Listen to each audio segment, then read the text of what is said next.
It's 40-man roster day for the Phillies. We got a new Hall of Fame class to get into. And what if they do move on from Alec Boehm? What are the other options at third base? That plus some random Philly trivia. All ahead next here on the PHLY Phillies podcast.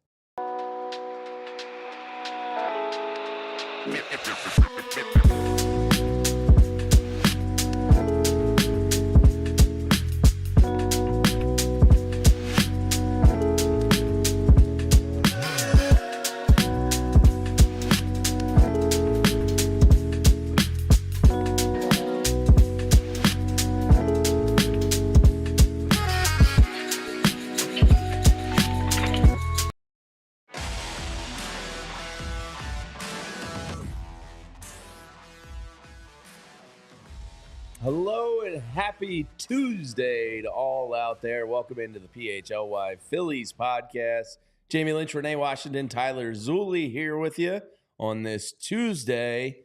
We got a lot to get into. There's a new Hall of Fame class. There's the free agent third baseman crop we're going to take a look at. There's some Rookie of the Year awards that we're giving out. We have some random Phillies trivia. But Renee, the thing I am thinking about right now is Tyler kind of put an axe in my skull thinking about Austin Hayes. Oh, no. And it is the day where the 40-man roster is due. Some tenders need to be taken care of internally. Yeah. And we will see. Is there a time deadline on that? Is it 5 o'clock today? I believe it's 6 o'clock. 6 yeah. 6 p.m. tonight? That the Phillies have to make a decision on both Garrett Stubbs and Austin Hayes. Now, the reason I say Tyler is because what up, K-Red? What up, Chris? What up, Steve? Everybody in the chat. I'm sitting down. We're just talking about the show, looking at our notes and all that. And I said, Tyler, they're not going to tender Austin Hayes today. And he goes, oh, I think they are. And I went, you're the first person that's made me think that maybe they're going to keep him. Now, he would cost you about $6 million.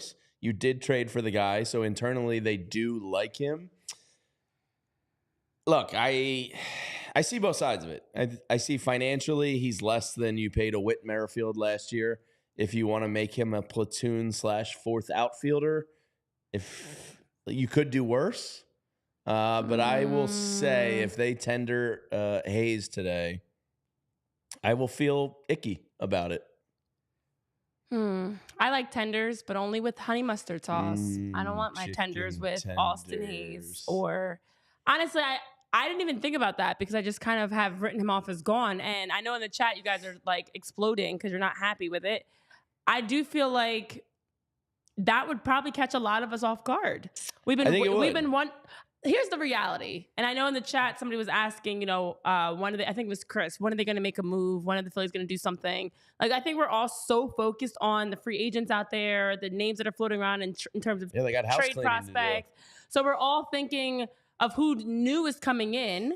And I know I personally can say I'm guilty of not thinking about who realistically could be staying that we have all been ready to see go out the door.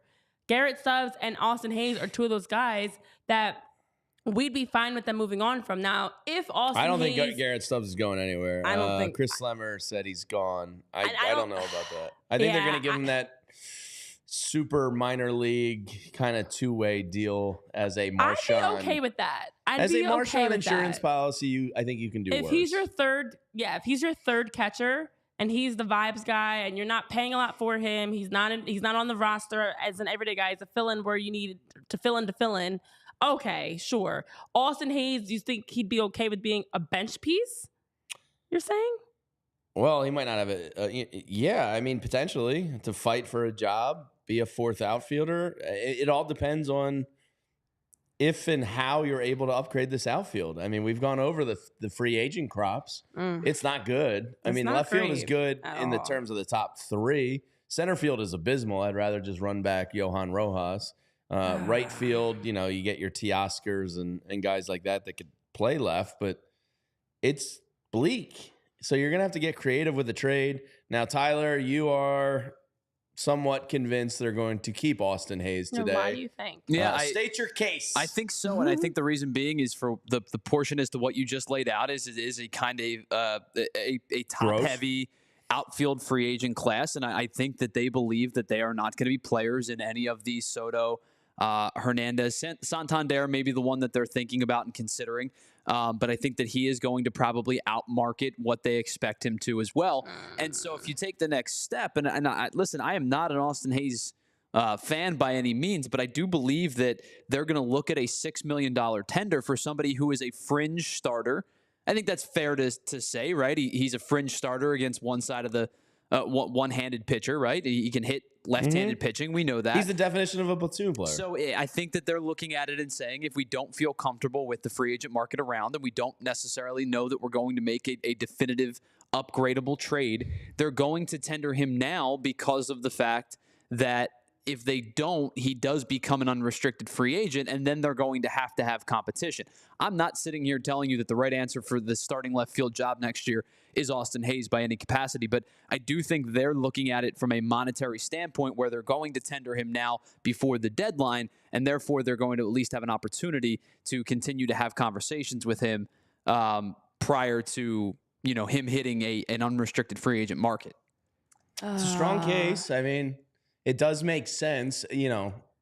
Logically, at the end of the year, we were all kind of like, look, there was a weird kidney infection and some injuries. Yeah. But Dave Dombrowski did say this is a guy they've liked for 2 years. I know, but that goes into the equation. He was an all-star in those 2 years, and he was a great outfielder. And we all, at the end of the season, and I think everybody in the chat included here, was just like, good riddance, move on. And now you look at it, and the outfield market is bleak. Yeah. And he's relatively cheap. They do like him. Well, you can't deny that there's internal appreciation for Austin Hayes, or you don't trade for him. So it is going to be interesting today. I don't want to say I'll be angry if they keep him, but I will be a little befuddled. Which one would you be? Well, you're already convinced. Not even befuddled, just like I don't even know how to describe how I would feel. I would just be like, "Oh, you did that, huh?" Yeah. So I think, to be honest, the hardest part is you just feel like you've seen enough of Austin Hayes and definitely enough of Garrett Stubbs where we don't need to see any more of them. And you feel like I'm ready to move on and upgrade and try someone else. My eye is killing me. I'm sorry. Is there something going on in the air with the eyes? My eyeballs have been my eyes are like itching right now for 48 hours. Oh, that's not good. Yeah. So it kind of is like, what else do we need to see from Austin Hayes? Why else would you keep him? Yes, he's cheap. And as you mentioned, he would become an unrestricted free agent. You don't want to have to battle if you decide you want to keep him, yada, yada, yada, yada, money. But what is he adding to this team? I just feel like if you're he's a platoon left fielder for you, then here's the other reality, there's though. Probably worse situations, right? Yeah, here's the other reality, as we've talked about. K-Red says, put on some goddamn batting gloves. There aren't many options out there, and we understand that. But there also aren't many options for what the Phillies can do in terms of their roster. So with them being limited and having players that you can't move and expensive contracts, you have to get creative. So I do feel like that was Anthony Gargano yelling in the background. Casual, just screaming in the background. If anybody heard that. I do feel like with the limitations they have already around their roster, why tender a guy like Austin Hayes knowing he didn't help in the outfield? He didn't help offensively. He couldn't even play. And so if you have an option to possibly move on from him, are there worse? Yes. I mean, look, the reality is it was Whit Merrifield we tried as a utility piece. That didn't work out. You tried Austin Hayes as a guy that you picked up at the trade deadline. That didn't work out. Do you keep trying, or do you hope you can get something out of Austin Hayes, as you mentioned, as that fourth outfielder piece?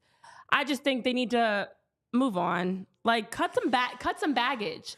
Part of me wants, in order to upgrade, I think you need to get rid of some of this baggage. And you have, between the Cal Stevensons, Cody Clemens, Weston Wilsons, Austin Hayes, Garrett Stubbs, there's all these guys that are kind of in the middle. Just a bunch of guys. Just guys. You need to move on from some of those guys. And we talked about it forever with Nick Jake Cave. We talked about it forever with there's been other names that they just haven't been able to move on from. The Nick/Jake Cave thing, I'm so confused as to which one's which. It's still Jake Cave. Okay. Always been Jake. Nick Cave, and then just came out with a new album. I just think, to be honest, it's not even just a matter of Like, does he make sense as a fourth outfield piece if you're able to upgrade and maybe you move on from someone like Johan Rojas, you add a new outfielder that can give you better offensive production, and now Austin Hayes is that fourth backup bench piece? Sure. But the reality is you got to cut some of this baggage and this dead weight. And Austin Hayes, unfortunately, is in a point. Last year was very, very unlucky with the kidney infection, the injuries. But when he was out there healthy, he didn't give you anything. His numbers, his splits were not good enough. And if you have the opportunity to move on from him, take it. Don't hold on to the projects and the fixer-uppers. We don't need projects and fixer-uppers and hopefuls. We need guys that you can get something from. Well, and I don't think he's that guy. If you're looking at the free agent market, and it's clear that that's the position that of course is the easiest upgrade for the Phillies to make. And, it is top heavy. And if you're not in it for a Santander, a Teoscar, whoever, if you start looking at the names then this is where I think he becomes a realistic option, unfortunately. And Tyler, I hate Tyler for making me think this way. Hate you, Tyler. Yeah, this is all your fault. So I think the conversation is going to be, so that's what I was getting to these names. Do you want Austin Hayes or do you want Austin Slater or Jesse Winker or Adam Duvall or David Peralta? They all become very even footing. I know, and I know you guys talked through the left fielders and center fielders last week when I was not here. And obviously, I know in the chat names like Tyler O'Neill was brought up. Tyler O'Neill's better. Tyler O'Neill's definitely an upgrade. I would take Tyler O'Neill. Absolutely an upgrade. Profar, absolutely. Yeah. No concerns. I would love him to go get a Jerks and Profar. But as you mentioned, like a left fielder such as Alex Verdugo, Tommy Pham, you mentioned Slater, Winker, Duvall, David Peralta. It's not a great list, but I'd be willing. Would you rather go with the guy you know or go with the guy you don't know and hope? If you're taking a gamble and a risk on can a Jesse Winker, for example, give you more versus sticking with an Austin Hayes, which one are you going with? I mean, we took a gamble on Austin Hayes. It didn't work out. Do you stick with that or do you move on from that? Personally, I think if we're talking about see what Jesse Winker's open market valuation is. You got a 31-year-old Jesse Winker. I thought he was better with the Mets than he was with the Nationals. Whatever happened to New York Jesse Winker, he was a totally different guy. Okay, so Jesse Winker's open market projection is 2.4. So if that's the case, I mean, it all depends, what your next moves are going to be, if you can save a little bit on left field from Hayes and get a Jesse Winker. So where are you spending the savings? That's where the argument comes into play. I don't think it has anything to do with the fact that you're assuming upgrade at the position. Sure. I think you're assuming what are you doing with the flexibility? I think you're assuming baseline of the same thing you got last year, and can you, instead of for $6 million, get somebody to do that for $3 million, and then you're talking about a $3 million in savings, and then on top of that you're moving that $3 million somewhere else. That, I think, to me, is where the conversation of do they tender him or do they not come down to, because the reality of the situation is if you're either tendering Austin Hayes or you're signing one of these free agents for a $3-4 million, 1-year deal, the likelihood is you have a platoon player, you have a fourth outfielder on your hands no matter what. So it's realistically, is Austin Hayes a better platoon piece at $6 million as opposed to a Winker or one of those type of guys at $3 million? To Steven Garrison's point in the chat, outside of Nick Castellanos, the outfielders are backup outfielders that the Phillies have as everyday guys. That's the reality of this. So maybe our conversation is if you're talking about a platoon piece in Austin Hayes moving, as you mentioned, Tyler, to bring in another guy that's a cheap platoon piece, that is basically, you're not moving anywhere. That's a horizontal move. But the reality is, what really needs to happen is that the Phillies need to go deeper into their pockets and be comfortable spending more money, either on maybe you try to lock. I know for a fact Tyler O'Neill was definitely injury plagued because he was on my fantasy team and I watched it happen. Is that the counter? No, I'm just saying from perspective as someone that watched him firsthand throughout the course of the season closely, maybe closer than others. He was fantastic when he was healthy. But he could not stay healthy. I mean, you're talking about he's only 30 years old, but he dealt with some muscle injuries and different things, whatever. Concussion, random stuff that happened. a Jurickson Profar is going to cost you. He's an all-star. He was one of the best players on his team. He's one of the best players, honestly, consistently as an outfielder this season. And then you have the options of trade pieces if you're going to make a move. And I know you guys are proposing some different trades in the chat of different guys they can bring in, and a Rosarena, a Munoz, Tyler O'Neill gets brought up multiple times. There are guys out there, they just have to pay for it. And they just have to be willing to put money in. That's more the direction I'm going. I don't mind. I'd rather you keep Tyler O'Neill. I'd rather you keep Austin Hayes if you're just going to bring in another platoon piece.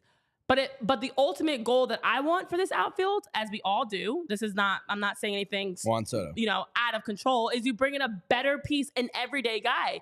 They need a 158 game player. You already have an everyday player, Nick Castellanos. You need a starter, not another platoon piece. So don't tender him. Let him. The tenders go. No tenders, no honey mustard, no barbecue sauce. Tenders. Let them go out the door.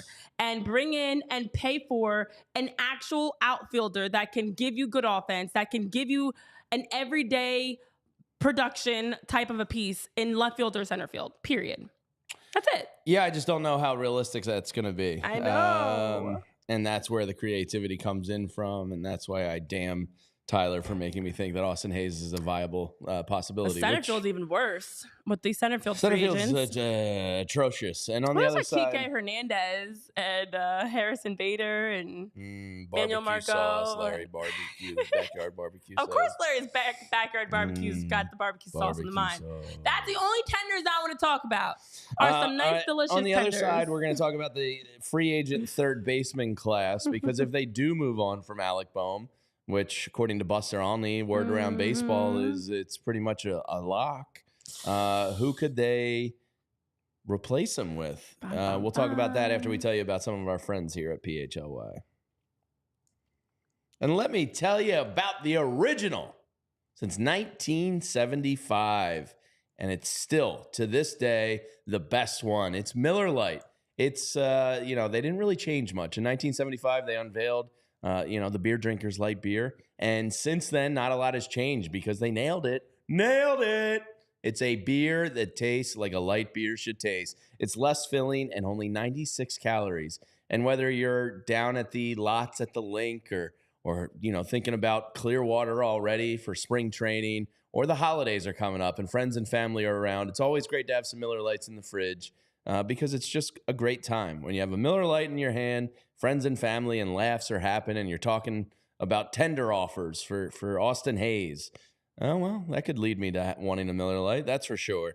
So Miller Lite keeps it simple. Undebatable quality, great taste, and only 96 calories. It's the beer that stripped away everything you don't need, and they held on to what matters most. A less filling, light beer that tastes like beer, and only 96 calories. The original since 1975. And you don't have to choose what's best. Miller Lite has great taste and is less filling. Tastes like Miller time. To get Miller Lite delivered right to your door, visit MillerLite.com/PHLY Phillies. Or you can find it pretty much anywhere that sells beer. Celebrate responsibly. Miller Brewing Company, Milwaukee, Wisconsin.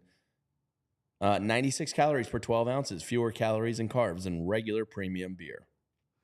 And as we're talking about planning for the future and going deeper into your pockets, there's a great spot financially you can plan for your future. And that's with our friends over at TrueMark Financial Credit Union. It is difficult as you're trying to figure out what makes sense to plan for buying that house, for planning for your children, for whatever other aspects of your life you're looking to plan for long term.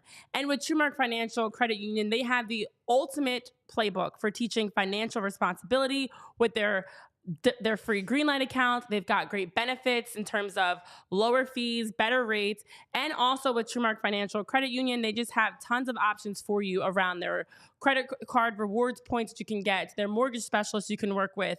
And it's very difficult if you're trying to figure out what financially makes sense, but you don't have the right coaching. You don't have the right assistants and advisors. And they have the Greenlight app, which is changing the game for you.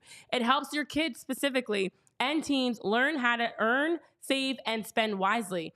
Also, they have other benefits with TrueMark, such as the aspects of your kids getting the firsthand experience of their own financial freedom, and you do as well. You get the assistance and the support of knowing if you need to talk to that mortgage specialist to help you figure out best options for closing costs and saving. They've got you there. If you need to talk to them about the rewards points, that every time you make a purchase, you're getting rewards back, they've got you there. They also have their Savvy Money, which allows you to keep up to date with your credit score, your spending, your transactions, and also the ability just to make everything convenient right from your phone to manage your account, pay your bills, and do everything necessary conveniently. So with TrueMark Financial Credit Union, you can sign up today for all the benefits. If you were interested in their free Greenlight account that they have as well, you can get signed up today by visiting TrueMark.com/Greenlight for more information to get your kids and teens responsibly started, teaching them financial responsibility. Financial responsibility is good stuff. I wish I had that as a youth. I agreed. All right. So, by the way, I do think Stubbs is going to remain with the organization. He's the That's other why we one. didn't talk about him as much because I agree. Well, I think sadly. it's a advanced minor league deal insurance policy. I think makes a lot of sense. That one won't offend me at all. You know what I mean? Like Austin Hayes, I might be like, oh, really? We're not moving on. So expect, I would think, Garrett Stubbs. All right. So the word around baseball, according to Buster Olney and some executives, is that Alec Boehm is pretty much going to be moved. Now we've had the conversation. Their best option at third base next year could be Alec Boehm. Mm-hmm. So we'll see if it happens. Alec Bregman, I think, is out. If Scott Boras is pushing 11 years and $350 million, that doesn't mean he's going to get it, but he's not going to settle for a lower, higher pay kind of deal. So I think the Phillies are all but out of that one. Obviously, he's the crown jewel of the third baseman market. The other reason I just think that has no possibility is because he did receive a qualifying offer. Yeah. So you're going to have to give up two draft picks on top of paying an exorbitant amount of money for a guy that is a really good player, but he is turning 31 years old. And, do you really want to lock in long-term to Alex Bregman? Probably not. Yeah. So let's look at some of the other names in the free agent market of third baseman. First up, J.D. Davis is a guy that's out there. Solid year last year. He is a free agent, another 31-year-old, 6'3", 218. Numbers last year, his WAR was actually a 1.7, which isn't bad. He will be 32 by the time Tyler. Every time I say the word WAR, he pops up like a meek rat over the computer monitor. Like, did you just say WAR? J.D. Davis will be 32. I don't know. Doesn't really do like a ton for me. I'd rather just keep Alec Boehm. Okay. So he's the first one. Any strong feelings on J.D. Davis? Listen, I think it's weird because Alec Boehm is one that to move on from him after an incredible all-star season that he had where he showed so many glimpses, top of the cross. Oh, I'm sorry. He was negative 0.4 last year. Career 1.7. That's what I was kind of doing stink face for. I'm like, are we talking about the same guy? Yeah, no, he stinks. I'm out.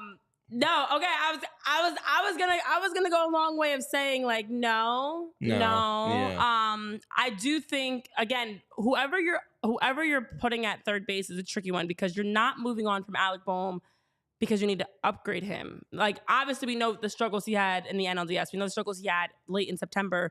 But for Alec Boehm, statistically, it was a great season. The numbers that he posted is 881 OPS. His, his better OPS than he had at an 881 OPS back years ago.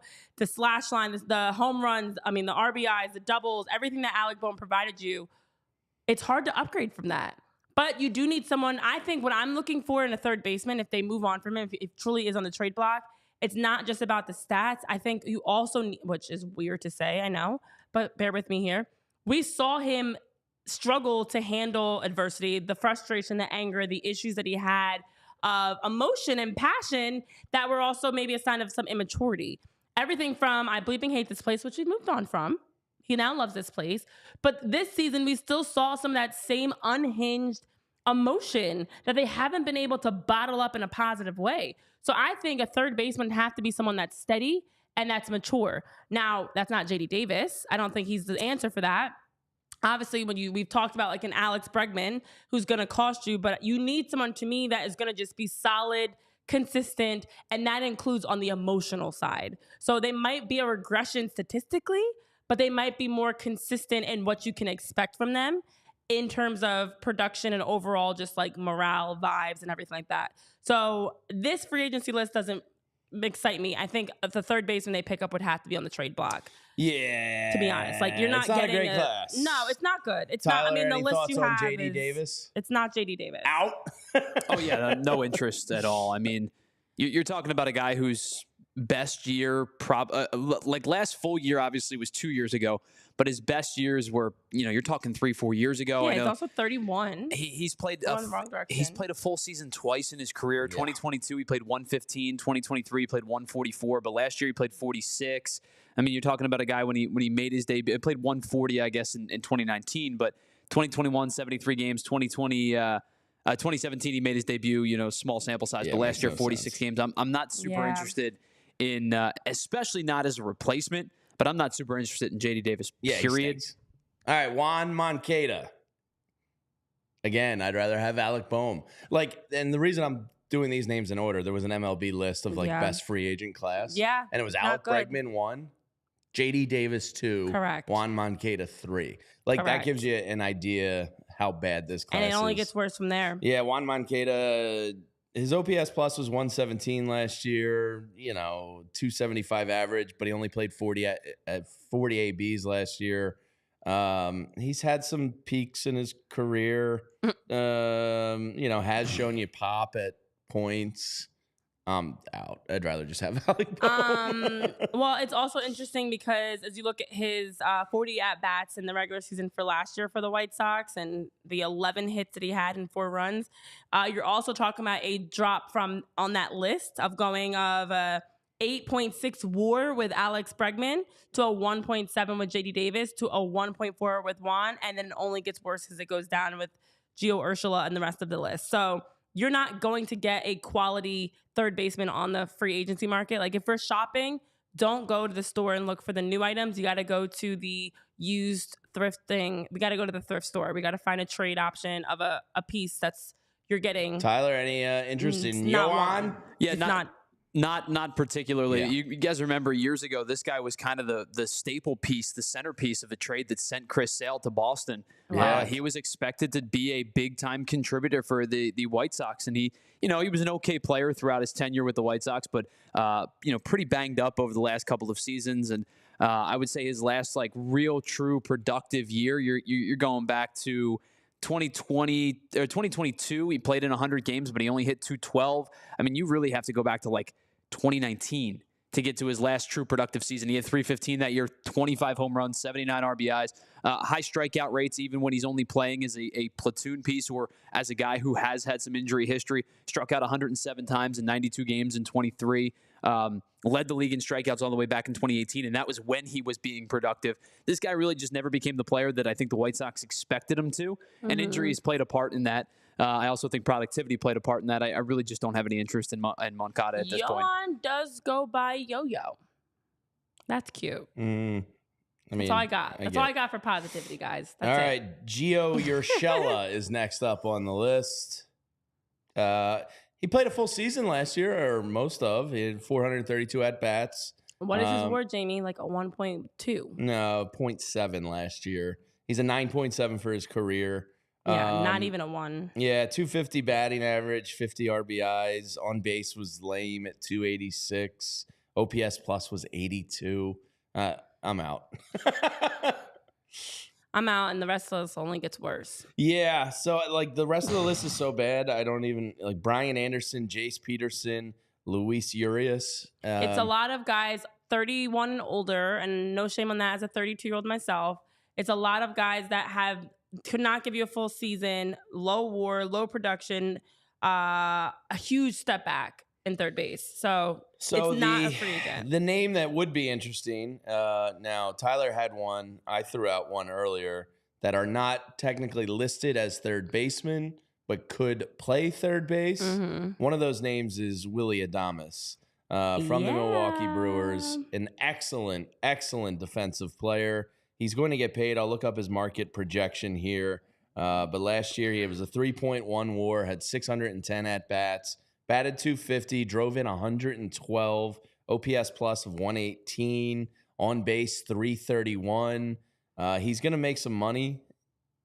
Unfortunately, the Phillies have not been connected to him. No, I think this is a long shot. But if Yeah. you're trying to get creative, which this offseason really is, like, do you want to, possibly bring a guy over that hasn't played it? His market value looks like he's, almost $26 million a year for him. It's going to cost He's you. going to get paid. I think this is unlikely, but I would be game. Yeah. I'd actually rather just have him play short and maybe move Turner over. I don't know. I'd have to think about that one. You got some He's a options better there. defensive player than Trey Turner. So, like, if you were to sign him, maybe you could theoretically move Turner to third? So John Morosi did report, because this actually just came out. I was reading it, what's today, the 19th? So it came out yesterday. John Morosi shared that the Astros, Blue Jays, Braves, and Red Sox are all teams that are actively looking to pursue Willy Adames. And then the Dodgers, Giants, and Yankees have also been mentioned. But also, as we know, reports did come out a few weeks ago indicating that Willy Adames is open to moving from shortstop, which makes it even better if he's open to making a move and doesn't have to play shortstop. Not exactly sure which position would make most sense for him, but he has indicated that there's options. But as you mentioned, the expectation for him, that 6-year, $160 million contract, is around the range of what he's possibly going to get with a $26.6 million AAV. So he's going to cost you, and he's definitely not going to be cheap. But if he's a guy that can play shortstop, can play third base, and you have options, maybe, as you mentioned, I also don't mind the reality of nobody for the Phillies, aside from, their starting pitchers are not getting moved. I don't mind you having to move someone. Like, if it means a Trey Turner has to slide to third base and you can bring in a Willy Adames versus bringing in a JD Davis or Yoan, I'd do it in a heartbeat. There's not, same thing with outfield. It's the same conversation we had yesterday about Anthony Santander. Free agent classes are not good. Anthony Santander is a right fielder. Nick Castellanos is a right fielder, so someone has to move. But I'd rather move a talented piece like a Willy Adames or an Anthony Santander than bring in or keep an Austin Hayes, JD Martinez, or JD Davis, or someone else. So I'm all for it. Bring in the talent. Listen, we just saw Josh Chisholm was moved to third base. Was he great there? No, he got exposed at times. But I think if you bring someone in, you move them. Top players can move positions. Bryce Harper, first baseman, lights out. It can be done, and Willy Adames has shown us plenty in his career. I would love if they would go after him, but unfortunately, the Phillies are not nowhere near named. So. Yeah, Tyler, Willy Adames, would you shift around your infield to make it work? You're talking about a guy who's never played third base at and the this major is league level assuming they before. move off from both. He's appeared at 10 games not at shortstop in his career, and they were all at second base, and that was in his rookie season with the Rays. He's played in 860 games in his career. Well, actually 880 games, but 860 of them he has played as primarily as a shortstop. I don't know what the positional move entails defensively. Obviously, the offense is there. He's an elite defender that plays shortstop, so I just assume he could play third if he wanted he's to. An average defender who plays shortstop. He's a .7 defensive WAR. He's a 0 fielding run value this year. He's better than Trey Turner was last year, but I mean, you're talking about a guy who is baseline as baseline can get defensively. The range is there. I mean, the range factor is a 1, which is above average, obviously. But I think you're talking about offensive productivity in that case, right? So $32 million, might be $30 million, but 32 home runs last year was a career high in stolen bases, career high in RBIs. He hit 251 as opposed to his 217 the year prior. His strikeout rates have come down a little bit. He does strike out and whiff a good bit over the course of his, career, but he was up into almost the 30th percentile last year. On base percentage rose a little bit. Slugging went up. OPS went up. Offensively, he's trending in the right direction in just about every capacity you would want. I think he's what's the move look like to third base for Adames? I don't know. You know what I mean? And you think Trey Turner could do it? I don't know. I don't believe he can play third base. No. So, yeah, I mean, listen, the reality is for someone like Willy Adames, which is why I do also feel like it doesn't hurt for the Phillies to throw their name in the hat, is outside of the Braves, the teams that have been listed connected to him are going to have to move him to second base or third base. You know, you look at like Toronto with Bo Bichette. You look at Atlanta is the only team that actually needs a shortstop. So Willy Adames is possibly going to have to make a move to second base or third base if he is moved. Now, as mentioned, he hasn't had a lot of reps in other roles, and so that is a concern because he has played his entire major league career as shortstop and then has had a chance to play second base 2018 in his rookie season. He has not had a chance to play third base at all. But if you're talking about a talented piece to add to your roster, I think it actually makes sense to possibly consider him and see if there's flexibility in the infield to move him or to move Trey Turner or to move someone else. So knowing that other teams are also shopping for him with the idea that they're going to possibly move him, why not throw your name in the hat as well? See if you can get him. Obviously, it's going to cost you, but I think that is something that's worth a gamble. So should be. Go ahead. No, finish your thought. No, I was going to say it should be interesting, and then I'll let you go before we handle some more business. Tyler, I'm curious why you're I think he's a better defensive player you're giving him credit for. He was 5th in defensive run saved for shortstops last year. His defensive ranking was 4th on Fangraphs. I think he's a really good defensive player. I mean, I think all of the it's weird. The metrics are split in half, right? Because you're right. He does have the high defensive run value. And then you talk about fielding run values. And now you're kind of splitting hairs, right? It uses 0. He was 13th among active shortstops last year. His defensive WAR, which I don't like to use, but if you want to use it as a comp tool, it was a 0.7 last year, a negative 0.7 last year. Fangraphs FRV. And the funny thing is, maybe last year I'm not giving him enough credit. It was he was a 1.9 2 years ago and a 1.5 last year. Maybe it was just numerically I just didn't give it enough of an eye test stock for him to be a better defensive shortstop than maybe anticipated. Yeah. I think he's very good. I mean, I'm not watching every single Brewers game to tell you, but every time I've seen the guy, he's pretty good. It's an interesting one. I don't think it's likely because of the money expected and then the positional changes of one, if not maybe 2 guys. So he'll be an interesting one, but $26 million AAV for. I know, and I think they're out. Jason's asking, isn't he a free agent? Yes, Willy Adames is a free agent. Yes. So they would not have to trade for him, but they would have to pay for him because he's not going to be a cheap free agent, as we alluded to with the expectations of his 26 million AAV and how much money is going to cost you in that 6-year deal. But the key thing for Willy Adames, to wrap this up put a bow on it, is he himself. Well, I don't know this for sure. His agent has reported that he's open to moving from shortstop.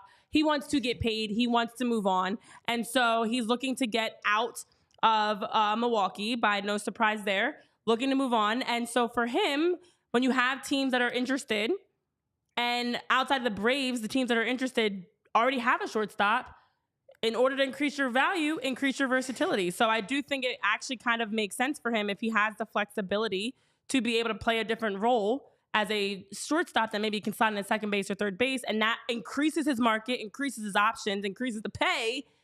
That is why he's considering moving from shortstop. And we're getting real creative here because we are getting so creative because there are not a lot of third basemen. Classes suck. The reality is there are not a lot of left fielders, third basemen, and center fielders that are free agents. The positions they need. That are available. There are absolutely players you can trade for that are those roles, but it might require bringing in a free agent that is not a left fielder or not a third baseman and doing some tinkering and moving players around. So the next name that's not listed as a third baseman per se, although it is on his baseball reference page, shortstop, second base, and third baseman was the name that Tyler threw at me this morning.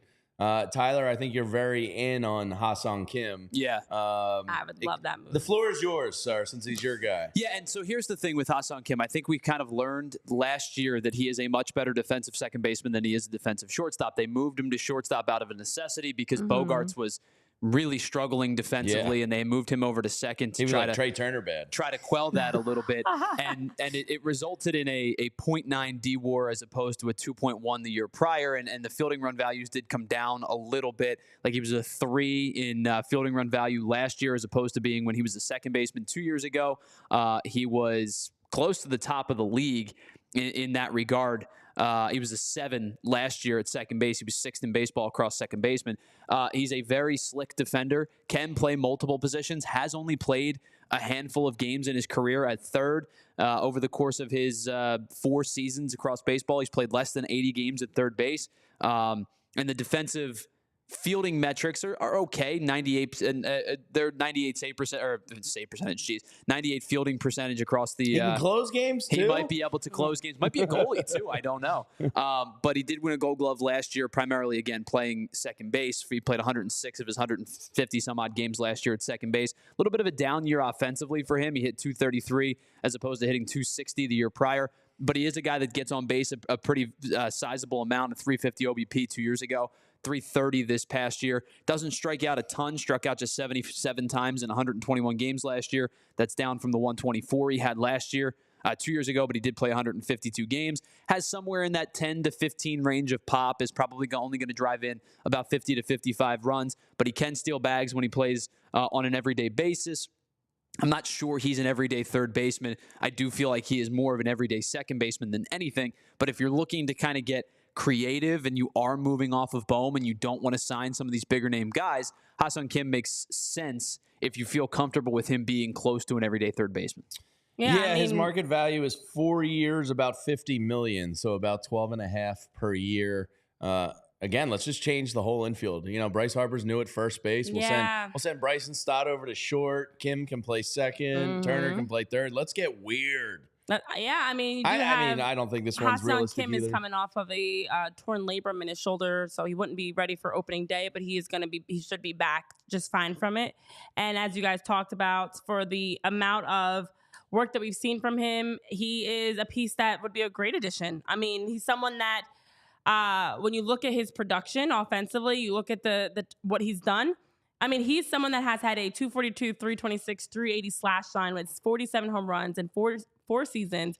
NL utility, as you mentioned, a Gold Glover, and he also is someone that can be versatile, can fit in a number of roles. And I think, to me, I'm all for versatile impact pieces. Does it make more sense? I know Jason also brought up someone like Steven Kwan to bring in someone that already plays the position that the Phillies need.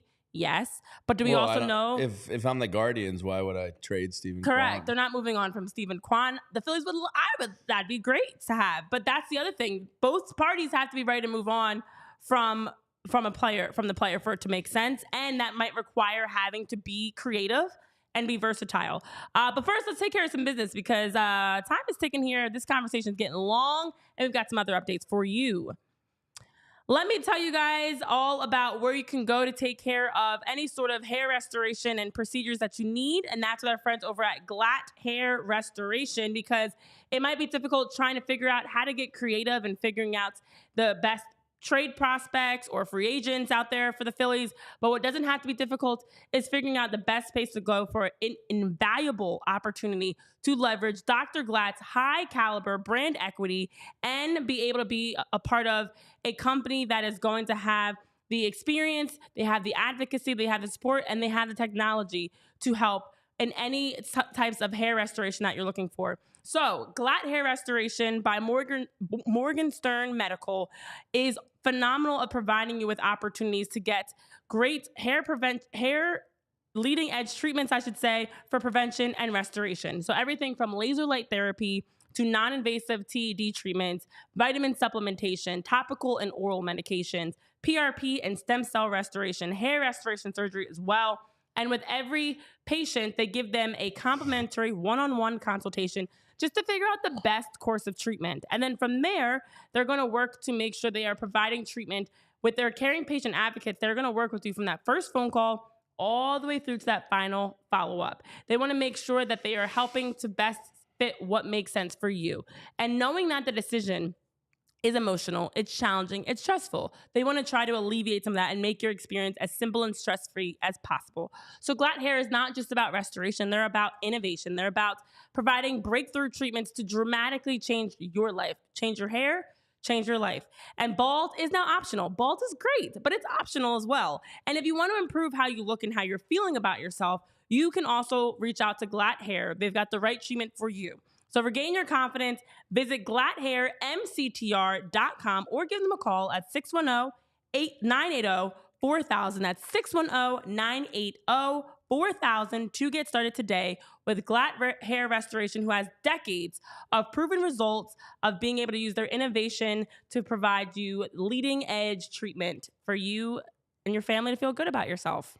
I've talked to you before about how much I love Ace Hardware True Value stores. And now Ace is brilliant because the trusted pros that I lean on for every job I do around the house, I always go in there and go, is this the right part for this? Is this how do I do this? And the guys in there are always so helpful and point you in the right direction. Why not bring those trusted pros right home to your front door? Whether it's a leaky pipe, an air conditioning unit, maybe a faucet you want to get replaced or has been driving you nuts and it's got a leak. Well, Ace Hardware Home Services will come right to your door and help you get started on your next project. From plumbing to heating and cooling, they've got the trusted pros to keep your home humming all year long. And home ownership, it doesn't take any time off. There's always something to do.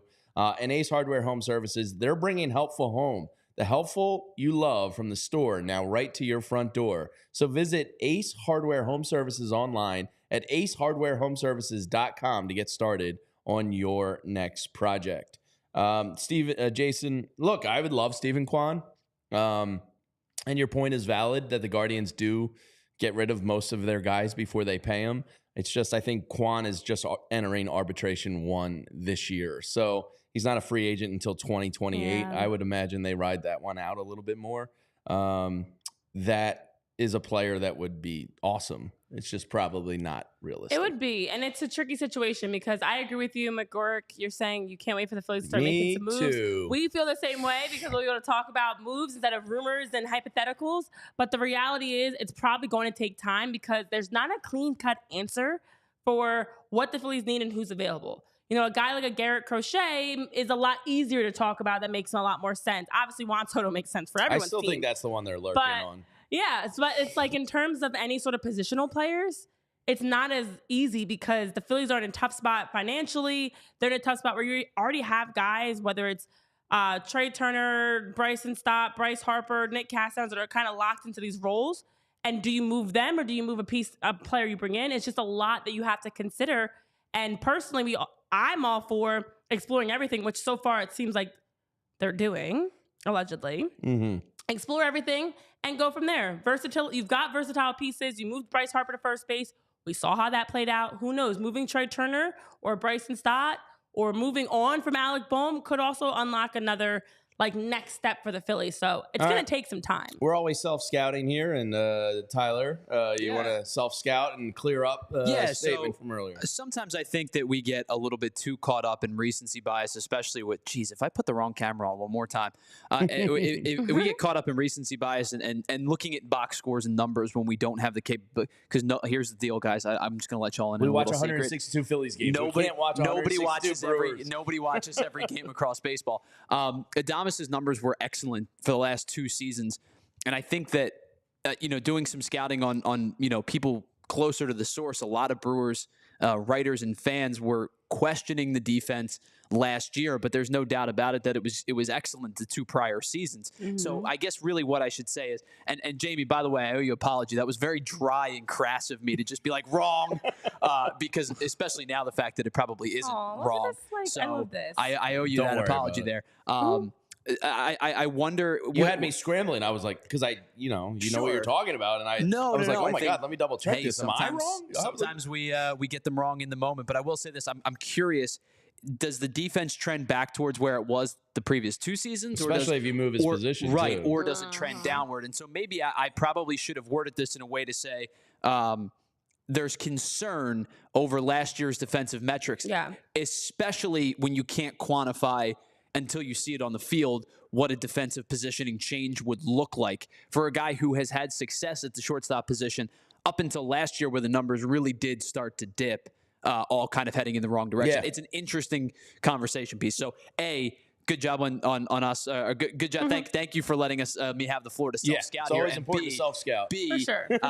My apologies for acting like a pretentious jerk there for a second. All good.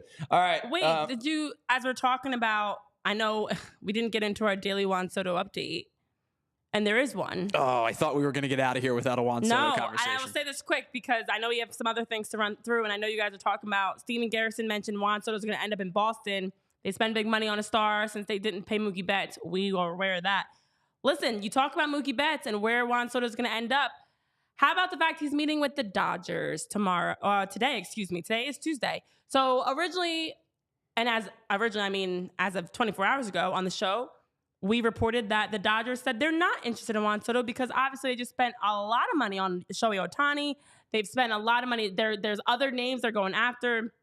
And so it seems like they were taking themselves out of this. Well, that's changing because Juan Soto and Scott Boras are meeting with the Dodgers today. Mark Feisan reported that yesterday evening that they are scheduled to meet with them. So now add the Dodgers back into the mix of teams that he's met with.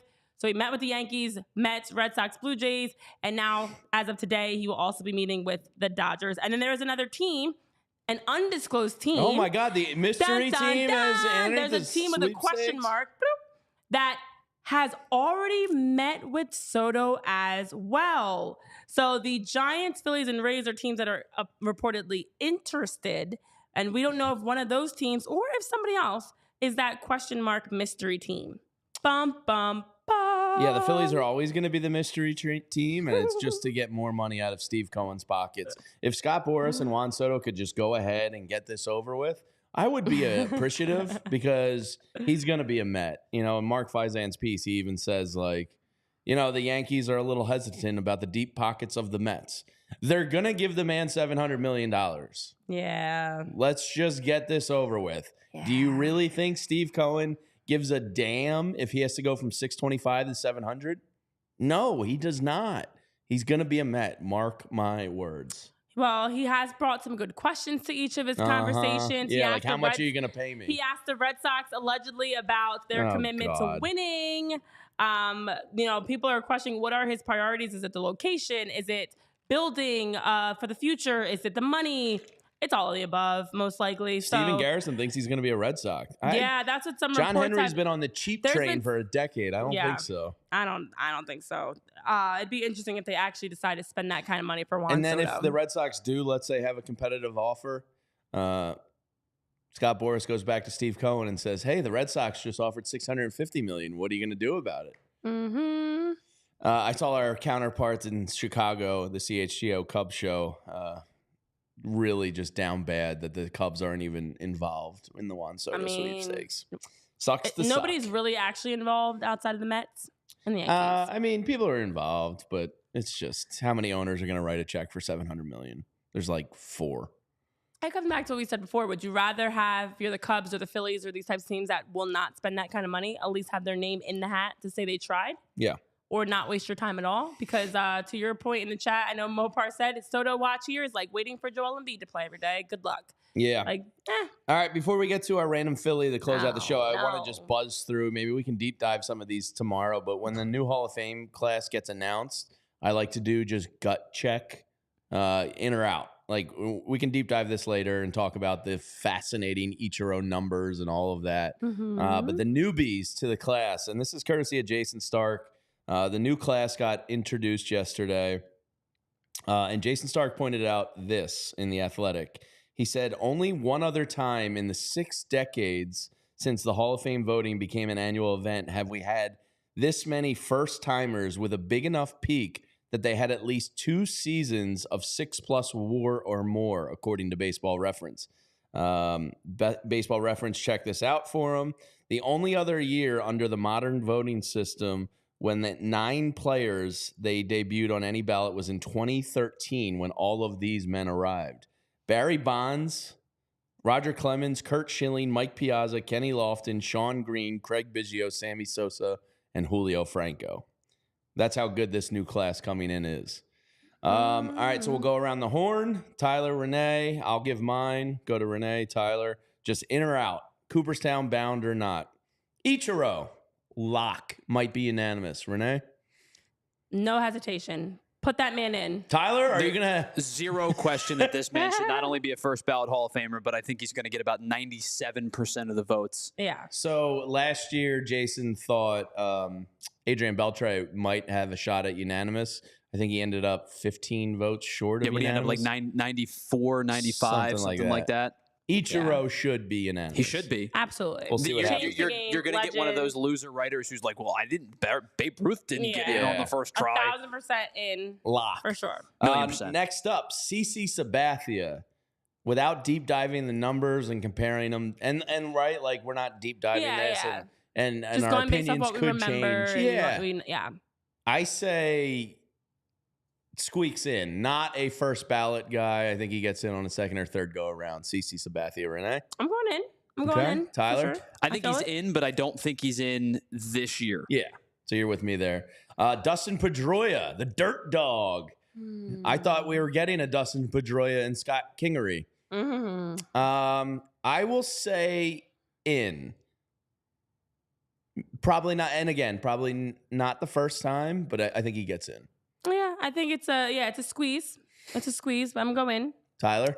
It's funny. I think you think about him having a shorter tenure than he did. He played a long time. He had a very good career, and he finished with probably about 3 hits shy of finishing with a career 300 average. Numbers. 1,805 hits over his 14-year career. And if you think about it, it's really like a 12-year career because he played 9 games in the last 2 seasons of his career. I think Pedroia's got a case that I didn't initially think. Plus, he was the captain of all those, I'm going to say, are you asking me for this year or for in just general? in general. In general, off the dome. I think there's Tyler. only one lock for this year, and I think that's Ichiro. I think he could eventually, but I don't believe he gets in this year. Okay, same. Next up, King Felix Hernandez. He's going to be a fascinating one to dive into the numbers on. Yeah. My gut says yes. No, obviously not this year, I don't think, but I think he gets in. King Felix, plus a cool nickname. Yeah. I think in the not this year for sure. Tyler? It's gonna take some time. Yeah, his stuff was nasty. I just wonder. he had like 6 seasons of just pure dominance. Was his prime long enough? Right. Because he ended up winning 170 games. How many did he get? 2 Cy Youngs? One Cy Young. One Cy Young, but he finished in the top 5 4 times and finished in the top 10 6 times. Won 19 games in 1 year. The year he did win the Cy Young, I think he won like 12. But he's won the ERA leader twice, innings leader twice. Yeah, they're going to have to change the metric on win total because wins are out the window now. Yeah. Like it's not a 300 win threshold anymore. Yeah, Steve Garrison says one of the best pitchers to never pitch in the playoffs. A really, really good career. I'd like to deep dive some of these a little bit further, but like maybe we can do that tomorrow. That'd be fun to do. When your get into numbers. When your gut's telling you that a lot of these guys had better careers than their numbers indicate, I don't know. Yeah, this is why it's a really good class, and it's a shame that we have to wait until January. Next one up, I think is a no. I think all these guys are close. Troy Tulowitzki, I think not a long enough, prime of the career. I think he's not in. Yeah, I agree. I don't think Tulo is a Hall of Famer. Yeah. Next up, I also think is a no, and that's Ben Zobrist. That's a pretty easy no for me. Okay. It's gonna be a no for me, dog. Next up, I think also no, Ian Kinsler. Anybody feel like he gets in? He was a good player. I don't think he's a Hall of Fame player. Yeah, not enough. Next up, I think also no, Curtis Granderson. Yeah, no, I don't think so. Excited for you to be listed, but no. And then this one I think is, I'm really gonna have to deep dive this one and see. Hanley Ramirez. No. My gut is no with Tyler there, but I feel like he's a guy. That's a tricky one. I feel like he's a guy that has like a 6 or 7 year run that was like better than my mind is telling me he did. He was very good for a small time and then really kind of fell off a cliff. Yeah. He definitely had glimpse. I don't know if it was enough years, but he definitely had in his peak time the numbers to back it up if he does get That's the thing. I think, Renee, you bring up a really good point there. There's a handful of dudes here who had like 4 or 5 year windows that were excellent windows. MVP caliber windows. One guy you didn't even bring up, Carlos Gonzalez, was a tremendous player. He's not a Hall of Famer because his peak was too short, but him, Ramirez, Adam Jones is on the list, another guy who was just a solid pro, but like I just don't. Tulowitzki was great when he was healthy, but wasn't very healthy much. A lot of guys who were very, very good, just not long enough, not longevity. Rookies of the year, top in MVP racing, right there, but maybe not long enough. So I do think we need to. This to me seems like we're gonna have to deep dive these guys a little bit more. Yeah, we've got plenty of time. All right, before we get to the today, random Philly trivia to end the show, they did announce the rookies of the year yesterday. I was shocked. I was floored. I had to pick my jaw up off the table. Paul Skeens got named the NL Rookie of the Year, guys. Has anybody heard about this guy? I don't really know much about him. I think he's got a mustache, and he throws the ball hard. So he's your NL Rookie of the Year. And then the Yankees pull out the AL Rookie of the Year with Luis Gil. A tremendous season from him. Paul Skeens, obviously, one of the storylines of baseball this year. But looking back at the Rookie of the Year winners, it's pretty incredible how good some of these guys go on to become. So congratulations to the Yankees and the Pirates on all their success. This was the first time you had two pitchers Rookie of the Year. And real quick, to everybody that's viewing on TV, thank you. We appreciate you. You can follow the show on allphly.com or our YouTube channel on PHLY YouTube as well. But thanks for hanging out with us on the TV side of things today. Okay, so I have several comments. First of all, this was the first, I had to confirm the year, the first time that two starting pitchers won Rookie of the Year since 1981. Damn. And who was that? Fernando Valenzuela? Yes, and Fernando Valenzuela, rest in peace. AL 81. It was a Yankees Dodgers. It was Yankees. So who was your Yankees? 81. Who was your Yankees Rookie of the Year? My brain is like for the Yankees in 81. I got nothing. Mattingly? No, that's probably too late. Pitcher. Too late. Oh, it was a pitcher. I'm sorry. Stewart? No, he was A's. Roberts? You really don't know? I just knew Dave you Roberts know. wasn't even a pitcher. Dave Righetti. Oh, Righetti Spaghetti. Righetti Spaghetti. That's literally what it makes me think of.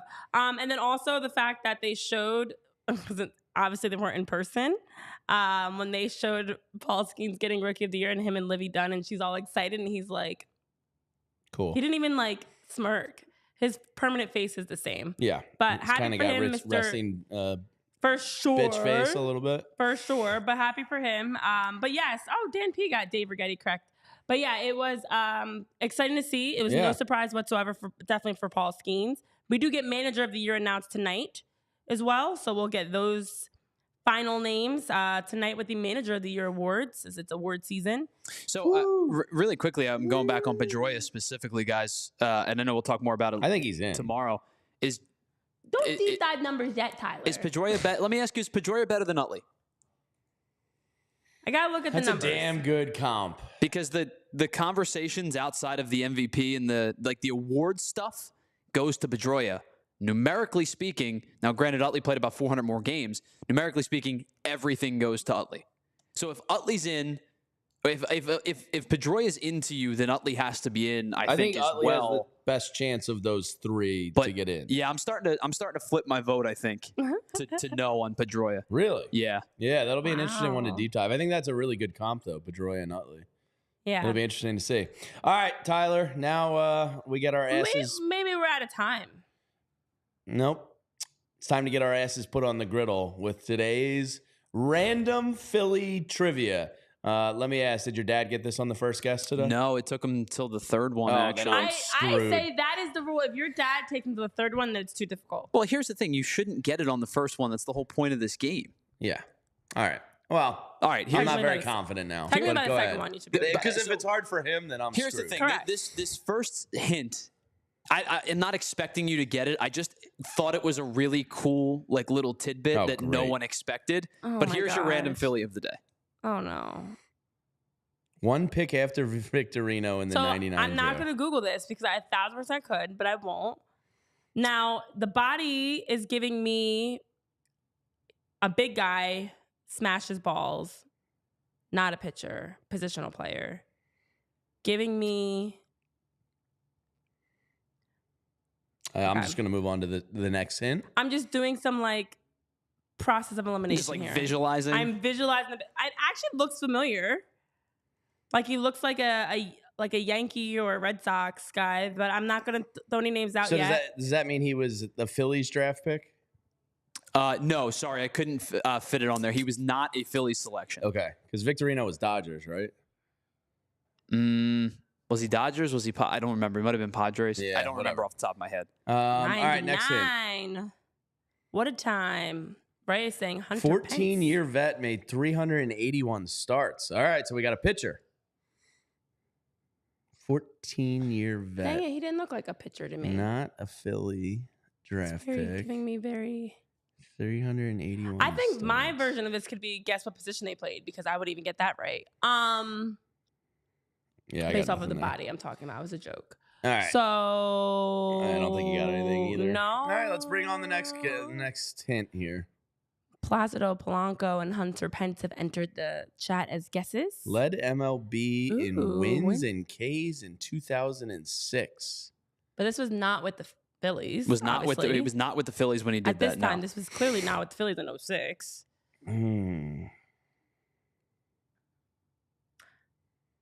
One pick after being an 19. Yeah, again, that first one was just a really cool, little tidbit. It that, had nothing. That helps me. It was never going to help you. I just thought that was super cool. A starter? That was 2006. All right, I got to take myself back to 2006 mentally. How long did he play with Steven the Phillies? Garrison with he was a Philly. That's a great guess, Steven Garrison. Have you seen the correct answer in the chat? I can't give you that just yet. Why? There's a lot of answers in the chat. Ray Schumacher, it says starts, so I think Brad Lidge is out. So for Ooh, answers, that's another great guess, Will. I think Jim Moss, I think that one's too obvious. So for those of you that are listening and can't see on our podcast platforms, we have some great guesses so far. So I already read a couple. Steven Garrison added Aaron Harang. Jim Moss said Roy Oswalt. Will saying AJ Burnett.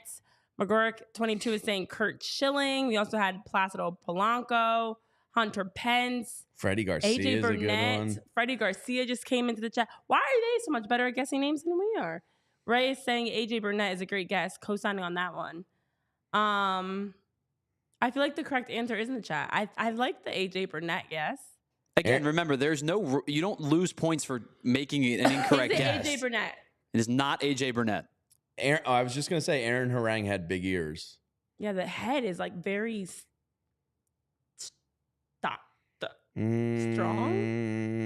It's no All wrong. right, I'll guess Aaron Harang. No points taken off for a wrong guess. Aaron Harang. Oh, It Steven is, Garrison. in fact, Aaron Harang. I was gonna say he had a really big, roundish. Harang spent 1 year with the Phillies. Your final guess was going to be spent most of his career with the Cincinnati Reds. What year was that with the Phillies? I believe it was 2015 or 2014 or 2015. Yeah. We'd have to go back and double check. But yes, well done. Eric Bedard. There's a name I wanted for a long time. It definitely was not someone I could.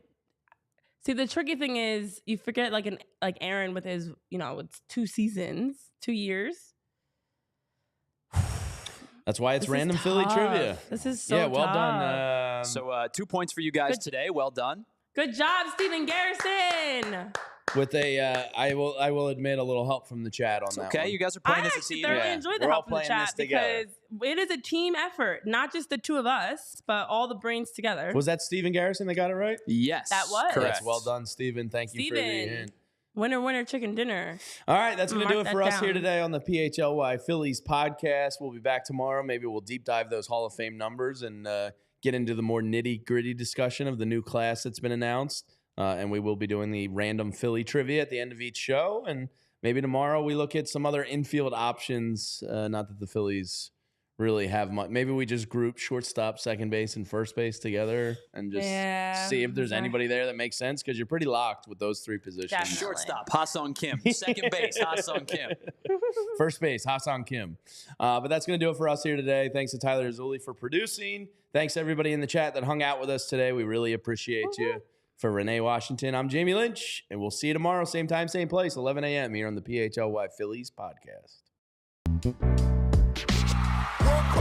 We all silly like the mayor.